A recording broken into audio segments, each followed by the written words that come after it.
Olá, senhoras e senhores, sejam bem-vindos em nossa aula de número 24 do curso de Física Moderna 2. E hoje nós estamos entrando aí na nossa penúltima aula do curso e é onde nós vamos começar a falar sobre as ligações moleculares, mais especificamente sobre as ligações iônicas, que é um tipo extremamente importante de ligação, muito presente nos sais, que é uma classe de substâncias químicas. Não vamos entrar no mérito da questão, porque não é um curso de química básica. Nós vamos apenas nos ater a compreender toda a discussão que a gente fez até agora envolvendo elétrons na ligação iônica, certo? Então, vamos lá para a nossa aula de hoje.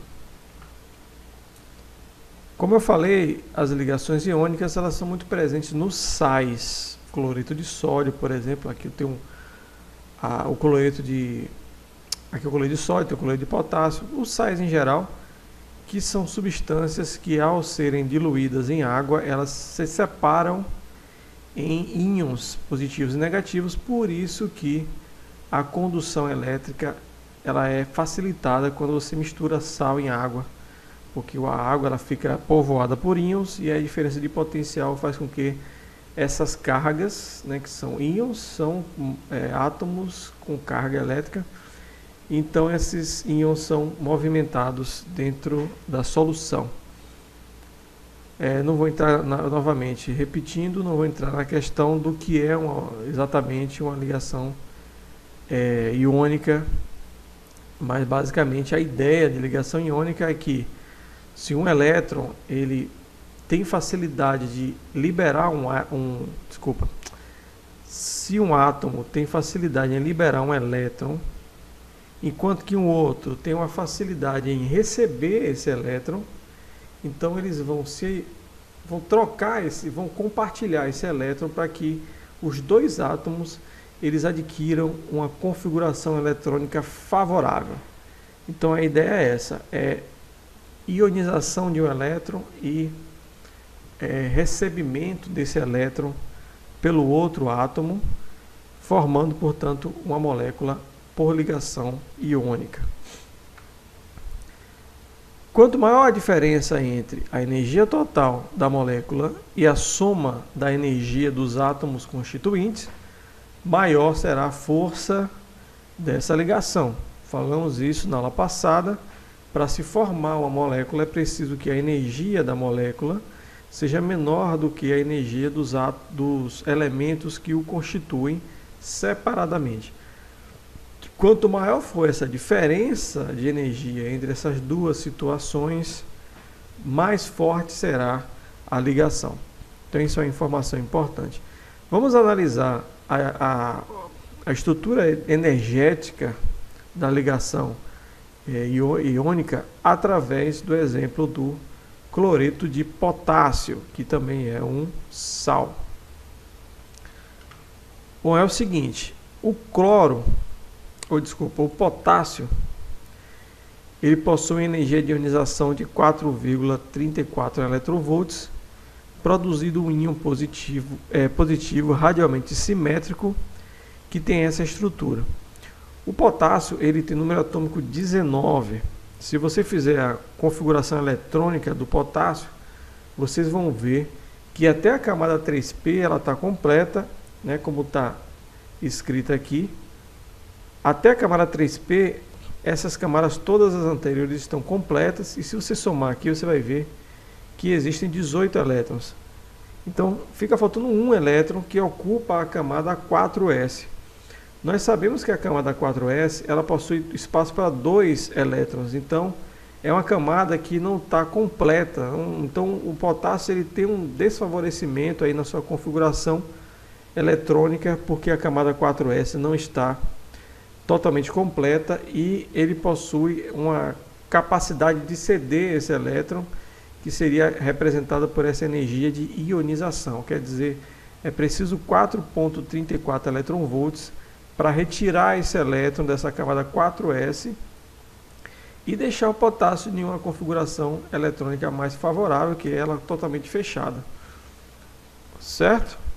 Por outro lado, o cloro, né, ele tem número atômico 17, e se você olhar a configuração eletrônica, ele fica faltando um elétron para completar a camada 3p. Ele completa todos, um S, um S2, 2S2, 2P6. Quando chega na camada 3p, fica faltando um elétron para poder fechar aquela camada. Então é interessante para o cloro ele receber um elétron para poder completar essa estrutura eletrônica.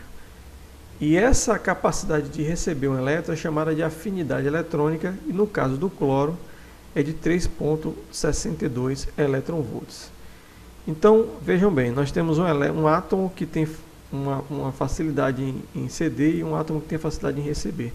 Só que para retirar um elétron do potássio, eu preciso de 4,34 eletronvolts, e o cloro só possui 3,62 eletronvolts de energia necessária, suficiente, capaz de ceder para receber esse elétron. Ou seja, aparentemente, não há um favorecimento energético para que a molécula de cloreto de potássio ela exista. Então, se você analisar o átomo de cloro com o átomo de potássio separadamente, a afinidade eletrônica e a energia de ionização do potássio, quer dizer, não são números que favorecem a ligação, porque a quantidade de energia que o cloro tem para poder dar para um elétron não é suficiente que o potássio ele precisa para ceder esse elétron. Essa diferença de energia ela é de 0,72 eletronvolts. Estão entendendo? Eu precisaria ter mais energia, quer dizer, o cloro precisaria ter mais energia, mais afinidade eletrônica para superar essa energia de ionização aqui do potássio. Aí você pensa, então, como que a molécula do cloreto de potássio ela se forma se não existe esse favorecimento a priori de energia? É o que a gente vai entender agora de uma maneira bem qualitativa. A ideia é a seguinte: quando você aproxima dois íons, no caso o cloro e o potássio, né, o potássio negativo e o cloro positivo, eles são cargas, e vocês sabem que ao aproximar cargas elétricas, essas cargas, essa configuração, ela gera um potencial colombiano. Então, vai surgir um potencial colombiano ao aproximar. Na verdade, esse potencial é no infinito. Se você tem cargas distantes de maneira bem infinitamente distante, você teria um potencial zero. Mas é que à medida que você vai aproximando essas cargas, você vai gerando uma energia potencial, que nesse caso aqui, como é por causa desse sinal negativo, quanto mais próximo você aproxima, menor em termos de número vai ser essa energia potencial, por causa desse sinal negativo. Além desse potencial colombiano, existe um outro potencial que surge devido à repulsão, devido ao princípio da exclusão de Pauli. Veja bem, se você tem dois átomos, né, imagine átomo vamos pegar um exemplo aqui, com átomo de hidrogênio. Então, átomo de hidrogênio, porque só tem um elétron, é fácil da gente entender. Então, você tem átomo de hidrogênio, cada elétron está no seu estado, a princípio são iguais, é o mesmo estado quântico, os dois elétrons. E quando eles estão distantes um do outro, eles podem ocupar esses mesmos estados, porque as suas funções de onda, elas não se misturam. Quando, à medida que você vai aproximando esses dois elementos, também você vai aproximando os dois átomos, as funções de onda, elas vão se misturando espacialmente, e aí os dois elétrons, como eles vão fazer parte agora da mesma função de onda, eles não podem ocupar o mesmo estado quântico devido ao princípio da exclusão de Pauli. Já falamos sobre isso. Então, é preciso que um dos elétrons ele mude de estado, ele saia de um estado para um estado de energia maior, para poder, assim, suprir essa necessidade do princípio da exclusão. Isso faz com que haja uma variação de energia, e isso se dá na forma de uma repulsão, certo? Então, ao aproximar átomos, devido ao princípio da exclusão de Pauli, surge uma força de repulsão. E isso altera a configuração energética da molécula também.